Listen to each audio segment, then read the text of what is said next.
Unser YouTube-Follower Martin hat uns die Frage gestellt, ob man bei risikoarmen Anlagen in Schweizer Franken auf Kassenobligationen und das Sparkonto beschränkt ist.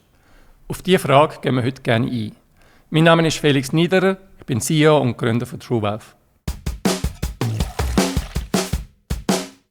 Was ist der Unterschied zwischen Sparen und Investieren? Für unsere Vorfahren hat Sparen die Bedeutung von Bewahren und Erhalten gehabt. Heute verwenden wir das Wort Sparen meist im Sinne von Konsumverzicht, um dann später mit den frei gewordenen Mitteln etwas zu machen. Es muss nicht Geld sein, jemand kann ja auch Energie sparen oder ein Industriebetrieb kann Rohstoff sparen. Ökonomisch redet man also allgemein von Sparen, wenn man weniger verbraucht, als man könnte. Und wenn man das macht, entsteht ein Überschuss. Der Überschuss kann man auf die Seite legen oder investieren.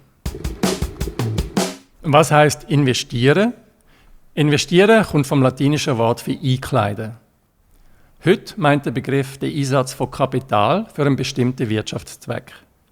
Beim Investieren stellt man also Überschuss, wo man sich angespart hat, am Wirtschaftssystem zur Verfügung.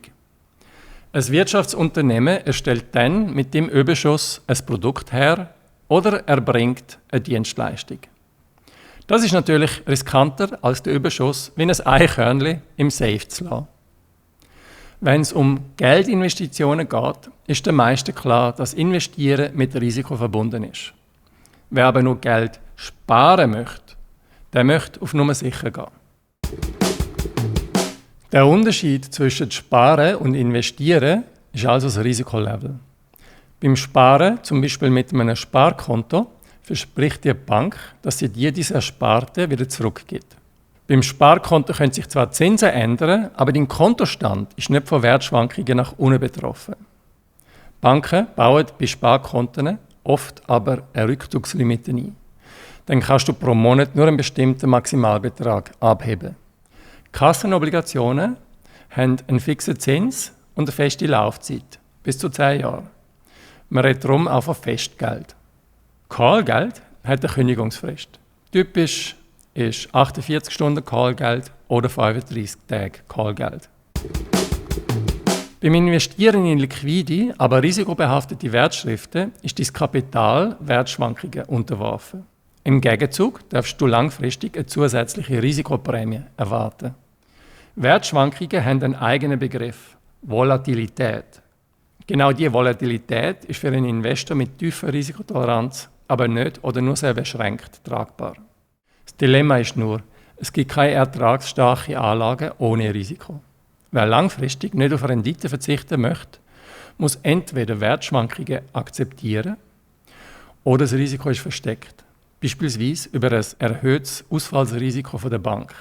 Vielleicht erinnerst du dich an die isländischen Banken, wo Schweizer Kunden mit hohen Zinsen in Schweizer Franken gelockt haben, dann aber im Zug der Finanzkrise 2009 pleite gegangen sind. Für Anleger mit tiefer Risikotoleranz gibt es neben dem Sparkonto und Termingeldern noch eine dritte Möglichkeit: Unternehmens- oder Staatsobligationen. Wichtig ist aber, dass du auf gute Bonität und breite Risikostreuung achtest. Normalerweise rentieren Obligationen leicht höher als Sparkonten oder Kassenobligationen, weil man mit Obligationen nicht noch die Marge von einer Bank mitfinanzieren muss.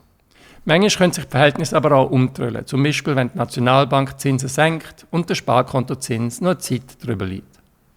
Obligationen sind mit dem in der Regel attraktiv für konservative Anleger, aber nur, wenn du auf dem Weg bis zum Fälligkeitsdatum bereit bist, mit einem bisschen Volatilität zu leben. Je kürzer übrigens die Restlaufzeit der Obligation, desto geringer reagiert der Wert der Obligation auf Zinsänderungen. Wenn du nicht selber Obligationen zusammensuchen möchtest, bietet sich zum Beispiel ein Obligationen-ETF an, wo die Risikostreuung bereits in sich trägt. Für den Fall, dass eine Einzelposition in dem ETF ausfällt, schützt dich eine breite Risikostreuung über verschiedene Schuldner wiederum vor einem Totalausfall. Das ist vor allem bei Unternehmensobligationen wichtig. Unsere Anlagelösung richtet sich grundsätzlich an Investoren mit einer mittleren oder höheren Risikotoleranz und einem längeren Anlagehorizont. Wir ermitteln die persönliche Risikofähigkeit und Risikoneigung genau und erlauben individuelle Anpassungen am Anlagemix. Wir sind uns bewusst, dass die Auswahl an Schweizer Anleihen begrenzt ist und nicht alle Anleger viel Fremdwährungsrisiko tragen wollen oder können. Darum nutzen wir ein breites Angebot an ETFs und Indexfonds auf globale Obligationenmärkte mit und ohne Währungsabsicherung.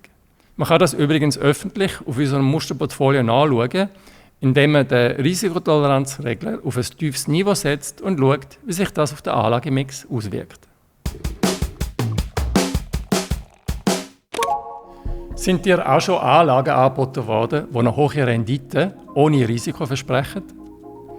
Falls du wie der Follower Martin eine Frage hast, hinterlasse mir deinen Kommentar oder schreib mir eine E-Mail auf felix@truewealth.ch. Bis zum nächsten Mal.